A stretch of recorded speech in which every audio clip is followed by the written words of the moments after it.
Afternoon students, welcome to the class. अगर आपने हमारा चैनल सब्सक्राइब नहीं किया तो उसको सब्सक्राइब कर लीजिए। इसमें आपको बहुत सारे साइंस के वीडियोस देखने को मिलेंगे जो कि आप अपने दोस्तों के साथ शेयर कर सकते हैं। तो आज का टॉपिक स्टार्ट करते हैं। आज का हमारा टॉपिक है absolute error, mean absolute error and relative error. इन तीनों को समझेंगे अच्छे से और इनके डिफरेंसेस को भी समझेंगे। तो आइए स्टार्ट करते हैं।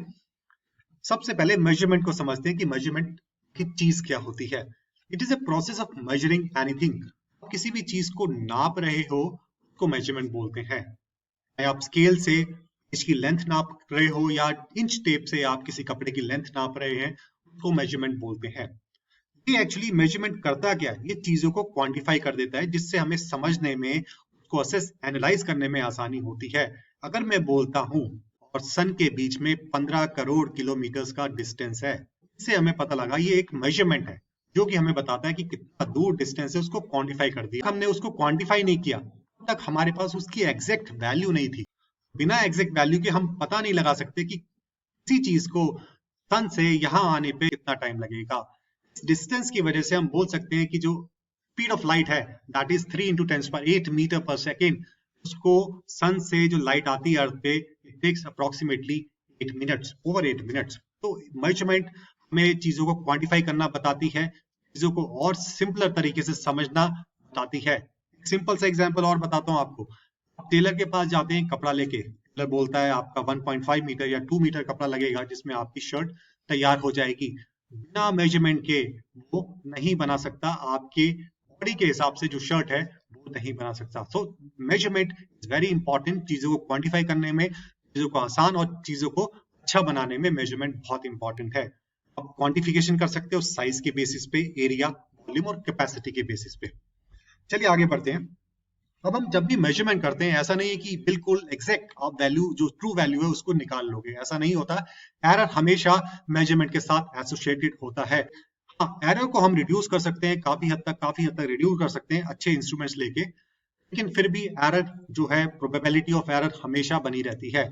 और ये एरर्स हो सकते हैं हमारे अपने तरीके से, ह्यूमन एरर। मान लिया मैंने कपड़े की जो लेंथ है उसको मैंने नापा 1 मीटर, दूसरे केस में मैंने नापा 1.05 सेंटीमीटर, तीसरे केस में मैंने नापा 1.07 centimetre.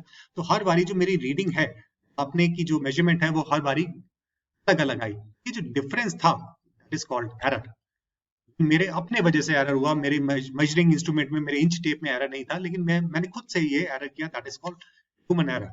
Error in measuring device, आपकी वजह से एरर नहीं हुआ, लेकिन जो मेजरिंग डिवाइस है उसमें एरर आ गया, उसको बोलते हैं error in measuring device. For example, जैसे आप मान लिए आज के दिन आप एक जगह वेट नापने जाते हैं, वहां पे आपका आ गया 65, दूसरी जगह अगर आप वेट नापते हैं वहां पे आ गया 66, इसी जगह 67। ऐसा तो नहीं कि एक दिन में आपका वेट ऊपर नीचे हो गया, नहीं। इट्स बिकॉज मेजरिंग इंस्ट्रूमेंट था, जो वेइंग मशीन थी, उसमें प्रॉब्लम थी, वो अच्छे से कैलिब्रेटेड नहीं थी, या वो पुरानी थी, उसकी स्प्रिंग में जंग लगा होता, जिसकी वजह से वो अच्छे से रीडिंग आपको नहीं दे पाई। ये एरर हो गया, एरर इन मेजरिंग डिवाइस। मैं बात करता हूँ एरर इन मेजरिंग एनवायरमेंट। अगर आपका जो आसपास का एनवायरमेंट है उसकी वजह से भी एरर आ सकता है। फॉर एग्जाम्पल, आपने देखा होगा जो रेलवे ट्रैक्स होते हैं, उसकी जो जिसपे ट्रेन चलती है वो लोहे के होते हैं। रेलवे ट्रैक्स गर्मियों में एक्सपैंड हो जाते हैं, सर्दियों में कॉन्ट्रैक्ट हो जाते हैं। अगर आप गर्मियों में उसकी नापेंगे साइज को, वो कुछ बढ़ के आएगा, कुछ सेंटीमीटर। सर्दियों में वही चीज, वही लोहा कॉन्ट्रैक्ट हो जाता है। तो टेम्परेचर ने क्या किया, उसी चीज को एक तरफ एक्सपैंड कर दिया और दूसरी तरफ सर्दियों में उसे कॉन्ट्रैक्ट कर दिया। इसमें ना तो ह्यूमन एरर था, ना ही मेजरिंग डिवाइस में एरर था, एनवायरमेंट की वजह से, टेम्परेचर की वजह से उसमें एरर आ गया। तो ये तरीके हैं, ये सोर्सेज हैं एरर के, जो कि हमारी मेजरमेंट्स में एरर पैदा कर सकते हैं, और इन चीजों को हमें रिड्यूस करना होता है। एक और तरीका है एरर को रिड्यूस करने का, क्योंकि तो हम सब कर सकते हैं। इस तरीके से हम एरर को रिड्यूस कर सकते हैं, that is to take multiple readings. अगर आप कोई भी एक्सपेरिमेंट कर रहे हो, आपने देखा होगा लैब में, अगर आप एक्सपेरिमेंट करते हो, आपके टीचर हैं वो भी बोलते हैं कि you take multiple readings. Multiple reading लेने से ये होता है कि आपको पता लग जाता है कि 1 2 3 4 हमने रीडिंग्स ली है, और ये अलग अलग रीडिंग्स आती हैं। जितनी ज्यादा आप रीडिंग लेंगे उतना ज्यादा आपको पता लगेगा कि ये एरर है और इसको किस तरीके से रिड्यूस किया जा सकता है। तो आप समझते हैं एब्सोल्यूट एरर क्या होता है। How large is the error in absolute terms. Absolute terms में, मैग्नीट्यूड के टर्म्स में वो एरर कितना बड़ा है, उसको एब्सोल्यूट एरर बोलते हैं। चलो इसको मैं आपको एक एग्जांपल से समझाता हूँ। Shyam measures the distance from his house to the park. Shyam अपने घर से पार्क तक का डिस्टेंस मेजर करता है और वो 3 रीडिंग उसके पास आ जाती हैं, 3 बारी वो मेजर करता है। पहले केस में आती है 301 मीटर, दूसरे केस में 297 मीटर और तीसरे केस में 302 मीटर, 302 मीटर। अब ही वाज कंफ्यूज्ड कि अब वो कौन सी रीडिंग ले। बार बार तो रीडिंग ले नहीं सकता और टाइम कंज्यूमिंग भी है, इतना टाइम नहीं है बार बार वो उसको मेजर करे। और उसके पास ये 3 अलग अलग रीडिंग्स हैं, इस रीडिंग को वो ठीक माने। तो उसके लिए उसने क्या किया, उसका मीन ले लिया, उसका एवरेज ले लिया। व्हाटएवर रीडिंग्स ही टुक, उसका उसने एवरेज ले लिया। Take the mean of 3 readings, 301 plus 297 plus 302 का उसने एवरेज लिया। 900 डिवाइडेड बाय 3, 300। ये आ गया mean of the readings, 3 readings का मीन आ गया, जिसको हम ट्रू वैल्यू भी बोल सकते हैं। ट्रू वैल्यू तो नहीं है, लेकिन हमने मीन लेके हम ट्रू वैल्यू के काफी पास चले गए और ये हमारा हो गया मीन ऑफ रीडिंग्स। अब हमें इसी के बेसिस पे ये चीज हमें मदद करेगी एब्सोल्यूट एरर निकालने में कि इंडिविजुअल रीडिंग्स है वो कितनी दूर है मीन से, वही एब्सोल्यूट एरर कहलाता है। एब्सोल्यूट एरर का फॉर्मूला हो गया मीन वैल्यू से जो मेजर्ड वैल्यू है कितनी दूर है। ये हमारी मीन वैल्यू आ गई 300 मीटर। ये अलग अलग मेजर्ड वैल्यूज हैं। रीडिंग 1 की 301 है, रीडिंग 2 97 और रीडिंग 3 302 मीटर। तो ये मेजर्ड वैल्यूज हैं और ये मीन वैल्यू है। मीन वैल्यू से कितनी दूर है वो एब्सोल्यूट एरर बताता है। पहली रीडिंग में मेरा एब्सोल्यूट एरर आ जाएगा मीन माइनस 301। ये मैंने मॉडुलस रखा हुआ है। मॉडुलस का मतलब कि जो एरर है वो पॉजिटिव ही होता है, नेगेटिव नहीं होता। 300 माइनस 301, माइनस 1 नहीं आएगा, माइनस 1 का मॉडुलस दैट इज 1 आएगा। दूसरे केस में 300 माइनस 297 3 आ गया और तीसरे केस में 300 माइनस 302 आ गया।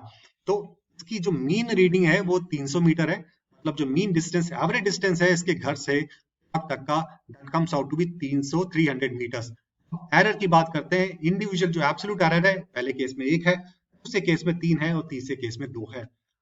ये फिर कंफ्यूज हो गया कि अब कौन सा एरर लें। इस बेसिस में बोलूं कि ये एरर है, दूसरा एरर लूं या तीसरा एरर लूं। तो इसके लिए क्या किया, ये जो एरर आए, एब्सोल्यूट एरर्स आए, इसका भी हमने मीन ले लिया, जो कि कहलाता है mean absolute error. Mean of individual absolute errors is called mean absolute error. इसको डेल्टा एक्स और ये सबस्क्रिप्ट में हम एम बोल देते हैं, जो कि मीन बताता है एब्सोल्यूट एरर्स का। एब्सोल्यूट एरर्स 1 थे, 3 और 2, दोनों रीडिंग्स के हमने एब्सोल्यूट एरर्स को ऐड किया और फिर उसकी एवरेज ले ली, जो कि आ गया 2।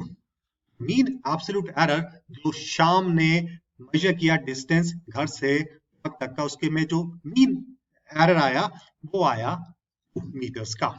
तो ये पूरे ये जो मेजरमेंट इसने की उसको वो कुछ इस तरीके से लिख सकता है। मोस्ट पॉसिबल वैल्यू उसकी हो गई 300 मीटर, तो एवरेज डिस्टेंस है जिसमें उसका एरर है प्लस माइनस 2 मीटर, प्लस यानी 302 भी हो सकता है और माइनस कर दो 98 मीटर्स भी हो सकता है। तो जो 2 मीटर हमने निकाला that is mean of absolute error. 300 meters जो उसने रीडिंग ली, 3 ली या 4 ली, इस केस में इसने 3 ली, उसका एवरेज निकाल लिया तो 300 मीटर। जो 300 मीटर का जो डिस्टेंस है उसमें जो मीन एब्सोल्यूट एरर है वो प्लस माइनस 2 मीटर्स का है, यानी कि आपकी रीडिंग 98 मीटर्स भी हो सकती है और 302 मीटर्स भी हो सकती है। That is called most possible value है, जो कि मिस्टर श्याम लिख सकते हैं, वो डिस्टेंस नाप रहे हैं। तो आई होप स्टूडेंट्स ये आपको क्लियर हुआ होगा। आगे बढ़ते हैं, रिलेटिव एरर की मैं बात करता हूं। अब आप सोच रहे होंगे जब मीन एब्सोल्यूट एरर हमें पता लग गया तो रिलेटिव एरर की क्या जरूरत है। वो एक एग्जांपल से समझते हैं, सारी चीजें हमें क्लियर हो जाएंगी। मान लेते हैं मैं पार्क है उसकी लेंथ नापता हूं जो कि 100 मीटर निकल के आती है। मेरे कमरे की लेंथ मैंने नापी वो 5 मीटर निकल के आई। मेरे दोनों केस में जो मेरा एरर आया वो 10 सेंटीमीटर का आया दोनों केसेस में। अब आप देखो 100 मीटर मैंने नापी उसमें 10 सेंटीमीटर का एरर आया लेंथ में। 5 मीटर मैंने अपना रूम नापा उसमें भी 10 सेंटीमीटर आया। हालांकि इसमें जो एरर है 10 सेंटीमीटर का है, लेकिन अगर मैं परसेंटेज की बात करूं जो मेरी मीन वैल्यू है उसके रिस्पेक्ट में एरर है वो 0.1% है। पार्क तो बहुत बड़ा है, 100 मीटर के पीछे 10 सेंटीमीटर का एरर कुछ भी नहीं होता, उसको हम इग्नोर कर सकते हैं। लेकिन मेरा रूम 5 मीटर का है, उसमें मेरा एरर आ गया 10 सेंटीमीटर का। इस केस में जो मेरा एरर आया 2 सेंटीमीटर, उसको हम इग्नोर नहीं कर सकते। जो रिलेटिव एरर है वो बताता है कि जो इतना लार्ज वो एरर है with respect to the mean value. Mean value के रिस्पेक्ट में वो एरर कितना लार्ज है, उसको नेग्लेक्ट किया जा सकता है या नहीं किया जा सकता। हर के केस में मैं क्या सोच सकता हूँ, हाँ नेग्लेक्ट कर सकते हैं 0.1% एरर तो मेरे हिसाब से अभी कुछ नहीं है, लेकिन पर्सन का error we should consider taking more readings, मुझे और रीडिंग्स लेनी चाहिए ताकि ये जो मेरा एरर है इसको रिड्यूस करूं। तो रिलेटिव एरर आपको बताता है मीन वैल्यू के रिस्पेक्ट में आपका एरर कितना ज्यादा है कितना कम है, क्योंकि आपको बताएगा कि आपकी जो रीडिंग्स है आपको ठीक करने की जरूरत है या नहीं है। इस केस में जो मिस्टर श्याम ने अपने घर से पार्क तक का डिस्टेंस जो मेजर किया वो आया 300 मीटर, तो एवरेज आया, और मीन एब्सोल्यूट एरर आया 2 मीटर प्लस माइनस 2 मीटर का।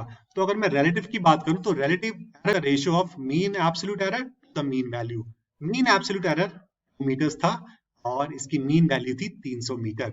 इसकी रेशियो ले लो तो आपको रिलेटिव एरर आ जाएगा जो कि 0.0067। अब मैं परसेंटेज की टर्म में निकालूं तो उसको 100% से मल्टीप्लाई कर देंगे, 0.67%। मिस्टर श्याम ने जो मेजरमेंट की अपने घर से पार्क तक की, उसमें जो एरर आया वो 0.67% का। I can say it close enough. तो इन्होंने काफी अच्छी अपनी मेजरमेंट की। I hope relative error, absolute error और मीन एब्सोल्यूट एरर आपको क्लियर हो गए होंगे स्टूडेंट्स। इसको समराइज कर लेते हैं। Measurement is a process of measuring anything. ये हमें क्वांटिफिकेशन सिखाता है, किसी भी चीज का साइज, एरिया, वॉल्यूम और कैपेसिटी हम मेजरमेंट के थ्रू असेस कर सकते हैं, एनालाइज कर सकते हैं, पता कर सकते हैं, और ये हमारी चीजों को और समझने में मदद करता है। One of the ways of reducing error is to take multiple readings. क्योंकि हम लोग कर सकते हैं मल्टीपल रीडिंग्स लेके हम अपने एरर को रिड्यूस कर सकते हैं, उसका एवरेज लेके, और एरर्स का एवरेज लेके हम चीजों को रिड्यूस, अपने एरर्स को रिड्यूस कर सकते हैं। एब्सोल्यूट एरर बताता है कि how large is the error in absolute terms बताता है। Mean absolute error is the mean of individual absolute errors. जो आपने इंडिविजुअल रीडिंग्स ली उनके जो एब्सोल्यूट एरर्स हैं उसको, उसकी एवरेज अगर आप ले लोगे वो आपका आ जाएगा mean absolute error. How large is the error with respect to mean value, ये हमें रिलेटिव एरर बताता है। मीन वैल्यू से हमारा एरर कितना बड़ा है या कितना डिविएटेड है, या उसकी जो रेशियो है वो बताती है कि ये रिलेटिव एरर बताती है। अब आपके सामने एक छोटी सी क्विज है, इसको अटेम्प्ट कीजिए, आंसर्स आप बाद में देख सकते हो। पहला question, sometimes temperature difference can affect the measurement readings. Temperature difference measurement readings को अफेक्ट कर सकता है, क्या ये स्टेटमेंट ट्रू है या false? Second, taking multiple readings is a way to reduce error. Multiple reading लेने से हम अपने एरर को रिड्यूस कर सकते हैं, ये एक मेथड है, हाँ या ना? थर्ड क्वेश्चन, जो कि एक छोटा सा न्यूमेरिकल है, अटेम्प्ट करने की कोशिश कीजिए।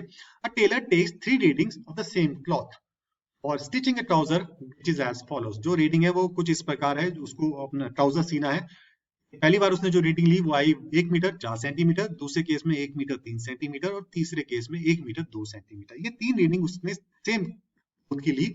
और अब आपको बताना है कि मीन एब्सोल्यूट एरर क्या है इन टेलर की रीडिंग्स में। And your time starts now. And the answers are, I hope students ये आपको क्लियर हुआ होगा, समझ। अगर आप चाहते हो मैं आपके लिए और ऐसे इंटरेस्टिंग वीडियो लेके आऊं तो काइंडली सब्सक्राइब करें आप मेरे चैनल को और अपने दोस्तों के साथ भी शेयर करें। Till then bye, thank you very much and have a nice day.